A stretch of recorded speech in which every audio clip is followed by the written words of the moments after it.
It is probably safe to say that retired Lieutenant General David Deptula is not much into talking politics or dramas being played out on Capitol Hill. He is into life and death issues. He is into sort of the things that are at stake right now, including aid for Israel and Ukraine and Taiwan that hangs in the balance of all of these politics. Try as I might to get him to talk politics, he never does. So I give up on that. So, General, it's always good having you, and thank you very much. But you wrote a very eloquent piece on this, where you just said this is what's important and this is why it's important, this aid to these countries. But as you could see, the way it's playing out on Capitol Hill, not everyone agrees with you. Why is it so important?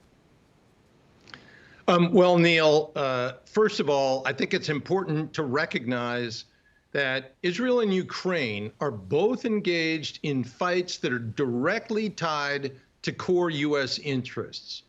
And frankly, we need to do all we can to see that they prevail in these wars, because if we don't, that will embolden our adversaries and will dramatically increase the odds that America's sons and daughters will ultimately have to spill their blood.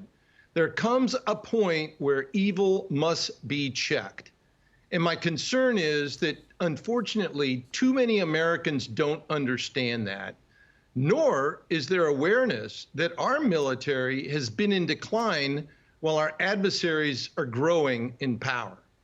I don't think folks recognize. Here's a good example. Our U.S. Air Force today is the smallest, the oldest, and the least ready in its history.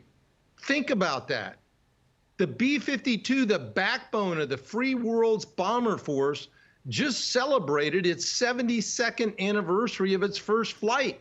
Wow. And while not as geriatric, similar challenges can be found in nearly every service. So the world's on fire, Neil, and the United States is woefully unprepared, and that demands a conversation during this election year. Well, you're getting that conversation, to your point, General, but it might not be going the way you like. It's certainly among a lot of Republicans who are open to aid for Israel, not so much to Ukraine. What do you think of that? Well, I think it's extraordinarily short-sighted in the degree of ignorance, and I don't mean that in a pejorative sense. Yeah.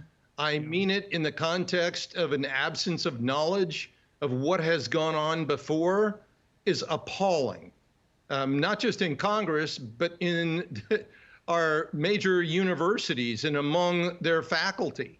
Now, the United States has faced these decision windows before, and it's done the right thing. The leaders of past eras stood on the side of right, and today's leaders need to do the same thing. But they're not. And I'm not saying all of them. The fact of the matter is these protests that have been popping up all over the country at some of our most elite institutions, General, they call into question whether Israel's worth that sacrifice, worth that cost, that it comes at a tremendous, sacrifice financially and morally, they say to us. Some are even waving pro-Hamas signs as they walk in the shadow. It used to be the World Trade Center. How do you feel about that?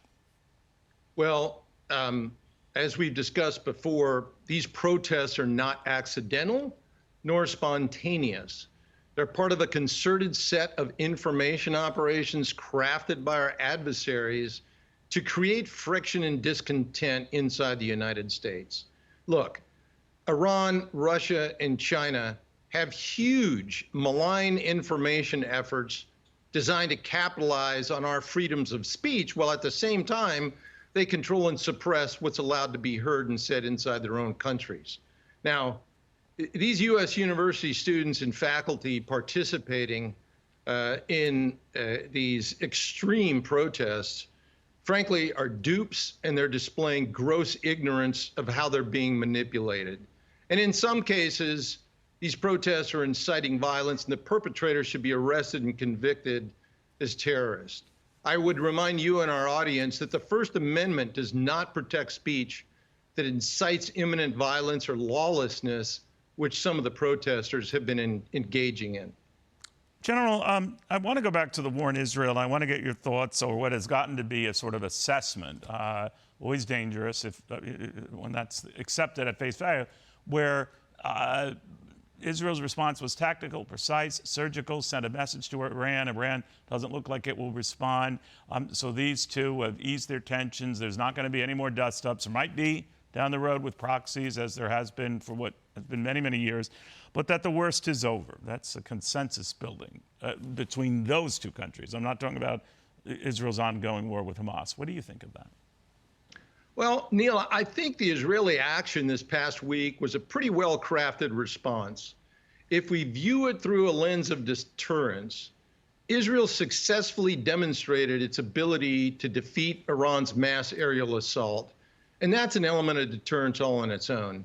Then the limited strike the Israelis executed in response was calibrated to demonstrate their ability to strike inside Iran while at the same time preserving their relationship with Saudi Arabia and others who seek to provide a counterweight to Iran without open conflict.